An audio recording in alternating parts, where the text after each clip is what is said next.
Oh, there we go. Hi guys, welcome to the next lockdown vlog, and I'm inside. Yeah, actually on my 30-minute lunch from work, and yeah, got some chicken wings in the oven. I was using this sort of like to very lightly baste them, so it's not to drown them, but also just to add a little bit of flavour.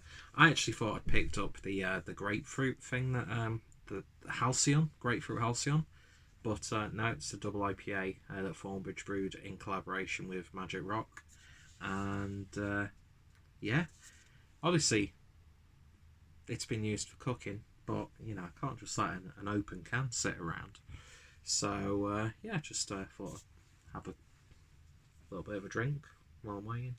And I'm sorry, Paul, that I've not recorded my recipe. But I'll put the link down below to the recipe that I've used, or the sort of what inspired me to do it. Because usually when I do chicken wings, they just never really turn out the way I want them to. So I'm hoping this one, they're really nice and crispy so far. It'll probably be the thumbnail. But yeah, I still need to do some sort of cooking videos and that sort of stuff. So yeah, on my lunch at work, so it's going to be a shorter vlog. Nothing really happened for the rest of the day yesterday. It's just another day. It's just another day every day now, isn't it? Today I had to go into Wigan to Tesco's.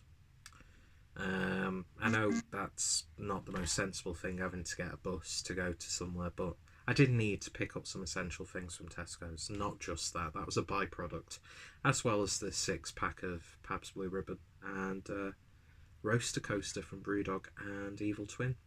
But I had to go because my niece, she's only 3 and she's got very specific dietary needs.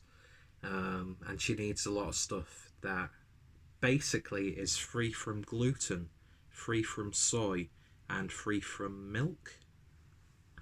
And Tesco's are really the only place that do really good products. So I picked up a couple of bags of pasta, some chocolate that she can eat, as well as, what else did I pick up?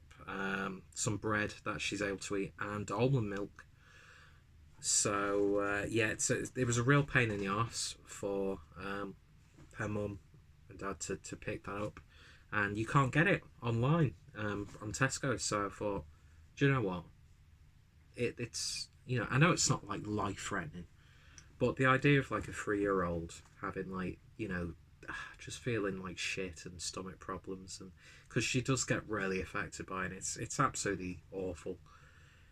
So I went to Wigan, picked some stuff up, and I've got to say, out of the supermarkets that I've been to since lockdown, I cannot fault Tesco at all. I think every supermarket I've been to, even though I've only been to like 3 in the past 3 weeks, I've done a really good job, or at least they're doing their best. It's up to the people who are actually shopping who will make the difference. But yeah, I mean, I was waiting outside for about 10 minutes.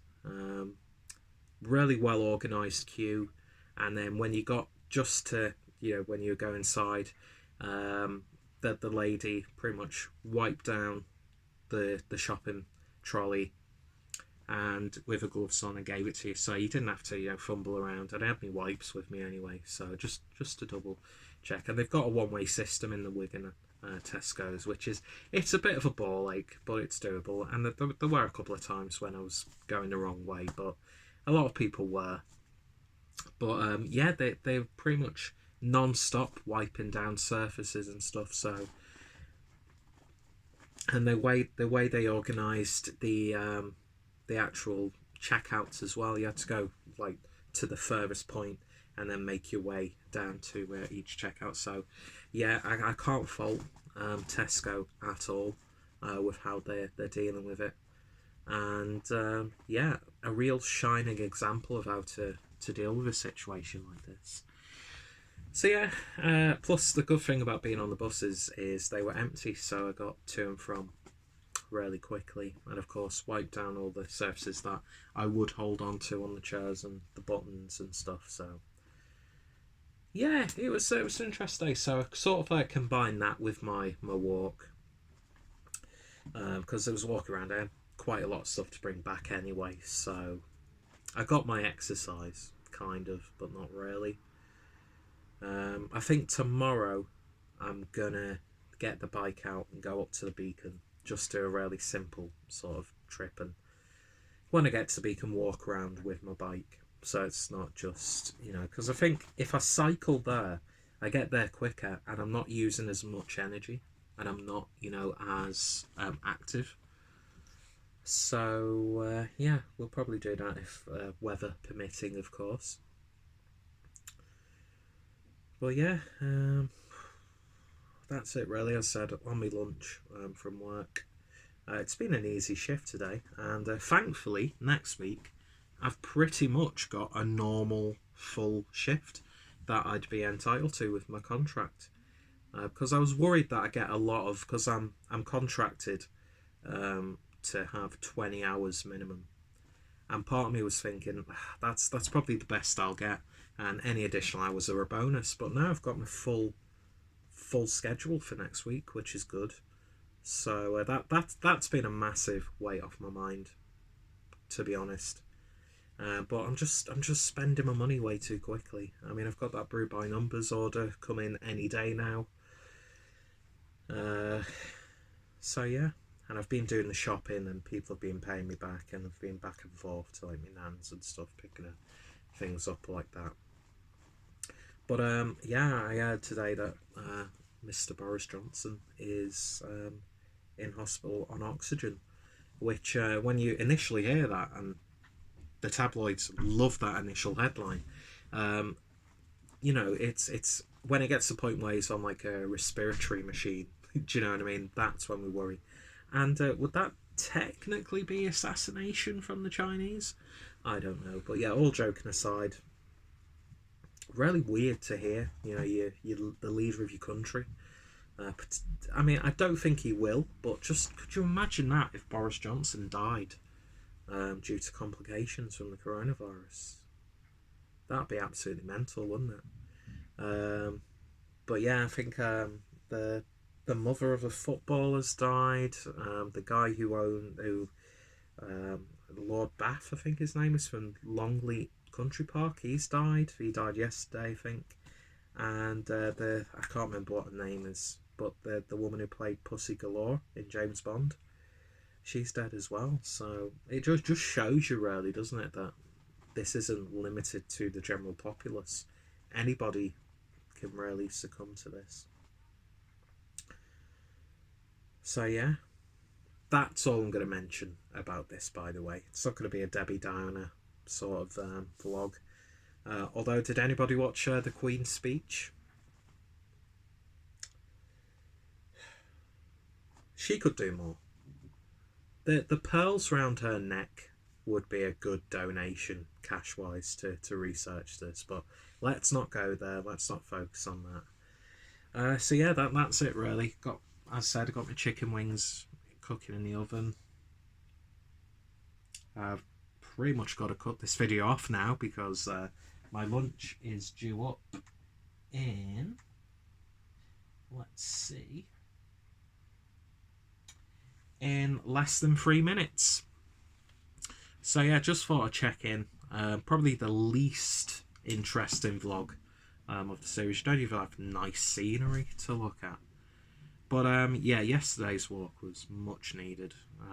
That was just a real sort of literal breath of fresh air. Clears the mind and things like that. And yeah, hopefully, even though there were dickheads crowding parks in London yesterday, which is an absolute joke. It's like, the thing that gets me is, right, if you plan to go to there and then you see loads of people, why would you then still go there? Why wouldn't you just like turn around, have a walk somewhere else? I don't understand that mentality of like being shocked but still going to a crowded place. like that. People like sunbathing, having jollies. Friends of the family have been reporting their neighbours having get-togethers and barbecues and stuff, which is fine if it's just the people in the household, but don't get your mates round. It's just like, when's it going to really sink in? But yeah, aside from that, pretty much going well today. I'm on a 4:10, and then I'll be joining Craft Beer Monthly with my good friend Harry. Not sure who else is going to be there, but yeah, I'm in the mood for a couple of beers tonight. I've pretty much had a couple of beers every day for the past 2 weeks, with maybe 3 or 4 days where I've just like can't be arsed drinking. So yeah, maybe this whole going for a walk is all for nothing if I'm still eating like shit and drinking a little bit more than I should really be drinking, but it is what it is anyway. So yeah, that's the really pointless vlog. If anything exciting happens, you'll hear about it tomorrow. But yeah, I hope everyone's staying well, staying safe, and just being sensible, and not letting fear get to them, or being on the complete opposite end of the spectrum and just being a dickhead who's rebelling against, pretty sensible guidelines, albeit with sinister implications and things that they could spring in. I mean, you can get tracked by your phone, which they do anyway, but the police can use that to track your movements. And if you've got any dickhead neighbours, then you're fucked, quite frankly. It would take a lot for me to snitch on a neighbour regarding this situation. Do you know what I mean? So yeah, that's it. Quicker vlog today, and hopefully today will be a little bit more tomorrow will be a little bit more interesting. Anyway, you guys take care, and I'll see you later. Don't push the camera away, dickhead.